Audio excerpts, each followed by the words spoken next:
Насаат KG тартуулайт. Устаз Абдишукур Ажы Нарматов.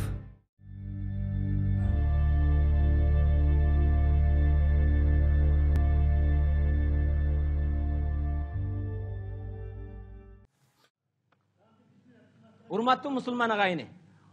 Пайгамбарыбыз саллаллаху алейхи ва саллам өзүнүн ыйык хадисинде «Иннаман нисау шакаиқур rijal» дейт. Бул хадистин мааниси араб тилинде шиккун дегени бир алманы ортосунан бөлсөңүз шиккил ямин ва шиккил ясар, оң жак бөлүгү жана сол жак бөлүгү же бир бөлүгү дейт.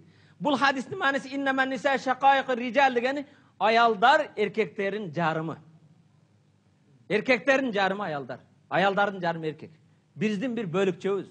Пайгамбар саллаллаху алейхи ва саллам бир бөлүкчөң болгондон кийин рифкан бил каварир дейт хадисте. Рифкан бил каварир дегени эй эркектер, эй мусулмандар, эй имандуулар, каварир деген сөз араб тилинде гүл сала турган вазаны айтат.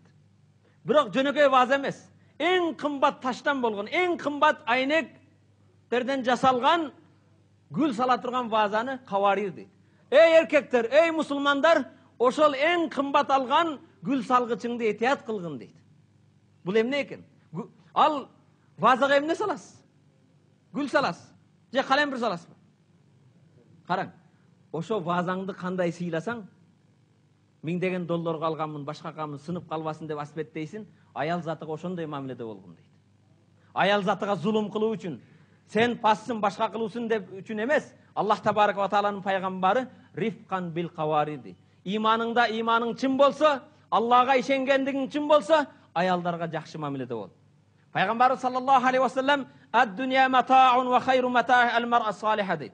Имам Муслим ва Наса ибн Мажа өзүнүн китептеринде чыгарган. Бул хадистин мааниси бул дүйнө өзүнчө бир жыргал, мата деген нерсе пайдаланып турган нерсе. Ахирет үчүн даярдана турган нерсе. Бу дүйнөдөгү Аллах Таала берген эң жакшы байлык, эң жакшы сыйлыктардын бирөөсү инсанга берилген салих, Кудайдан корккон имандуу аял дейт. Ага тең келе турган эч нерсе жок. Имандуу, Кудайдан корккон, жүзүгө караганда кубансаңыз, бир нерсеге буйрсаңыз баш ийсе, сиз жок кезиңизде малыңызды, өзүнүн намысын сактай турган уяттуу аял болсо, бу дүйнөдө Аллах табарга сизге берген байлыктан мындан жогору байлык жок.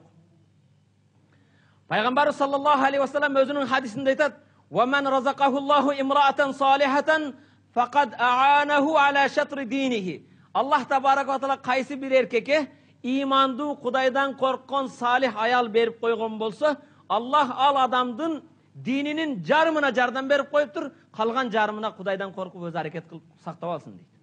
Кара, иман эки бөлүк экен.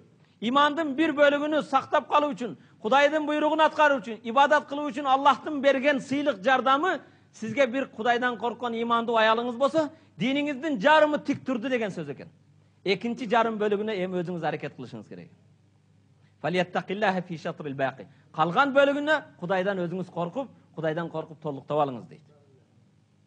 Пайгамбар саллаллаху алейхи ва саллам аялдарды сыйлап, даңазалап, сый урматын жогорго көтөргөн кезде Пайгамбар саллаллаху алейхи ва саллам исламдын жаңы кезинде эркектерден сөз алып келишим алат эле. Ислам дининде таркатууда, иман жолунда байат алган кезде аялдарды өзүнчө аларга хас бир байат алган. Эркектер менен кош эмес, аялдардын кандай туткан болду. Ошондуктан Пайгамбар саллаллаху алейхи ва саллам биз мусулмандарга кайрылып ушундай дейт: "Хиярукум хайрукум ли ахлихи ва ана хайрукум ли ахли." Силердин мусулмандар, араңарда эң жакшыларыңар, Кудай Таалага сүйүктүүңөр, Кудай Тааланын сый урматыга татыктуу болгон мусулман аялдарына жакшы болгондору дейт. Пайгамбар бул хадисте айткандан кийин мен аялдарыма эң жакшы инсанмын, менен үлгү алгыла дейт.